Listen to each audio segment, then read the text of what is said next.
Tu mets le nez dans l'aine, Ouais. voilà. Toi, tu vas pouvoir cacher avec ta jambe et tu fais des petits 8 avec ton nez. La scène finale, elle sera donc comme si elle était nue, avec un cache-sexe barrière qui ressemble à ça. Dedans, à l'intérieur, il y a une barrière intégrée. On peut en rajouter si elle en veut plus. Tu vois, je peux mettre un petit bout de mousse en plus si elle veut qu'il y ait plus de sécurité encore. Et en fait, donc elle aura l'air nue. Bon, celui-là, il n'est pas de la couleur de sa peau, mais on en aura un de la couleur de sa peau pour le jour du tournage. Je suis Rachel Zecri, coordinatrice d'intimité au théâtre et au cinéma. Et je suis la première formatrice en France en mise en scène de l'intimité. Le consentement, moi, quand j'étais metteur en scène ou metteuse en scène, je connaissais pas bien ce mot. C'est vrai qu'on a tendance à dire que les acteurs doivent se donner complètement au réel. J'ai envie de dire, pas jusqu'au point où ils soient traumatisés. C'est comment pour toi ? Ok. La coordination d'intimité est un formidable outil pour nous aider à nous sentir rassurés. Donc tu vas pouvoir montrer sur ton corps les endroits où tu es OK d'être touché aujourd'hui. J'identifie les scènes où il y aurait potentiellement besoin de ma présence. J'appelle le réal ou la réalisatrice.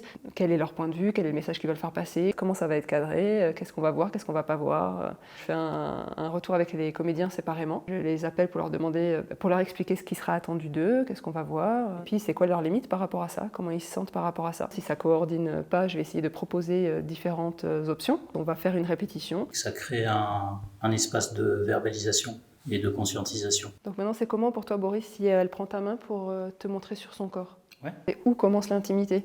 Et c'est tellement subjectif à chaque personne. Mais c'est pas que du sexe, ça peut être un bain d'une personne âgée ou d'une petite fille, ou le nettoyage d'une personne âgée ou d'une personne en situation de handicap. Juste de la nudité, c'est intime. Et nous, on intervient justement sur toutes ces scènes-là d'intimité. On va répéter la scène du cul. Ok. Donc comme ça, au moins, il n'y a pas de risque qu'on se touche. Tu veux le mettre toi-même ou tu veux que je t'aide ? Je veux bien un petit coup de main, comme ça je la positionne bien. Ouais, ok.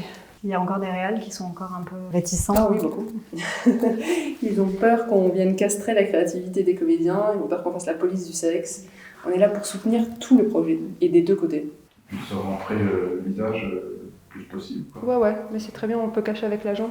C'est une pratique, quand je l'ai découverte, qu'interrogeait un petit peu, parce qu'en fait, je le fais moi, je m'en occupe. Ça libère, parce qu'en fait, on peut en parler plus ouvertement. Dans la scène qu'on vient de faire, je serais peut-être pas allé jusque-là sans coordinatrice. Un peu, Boris. Ouais.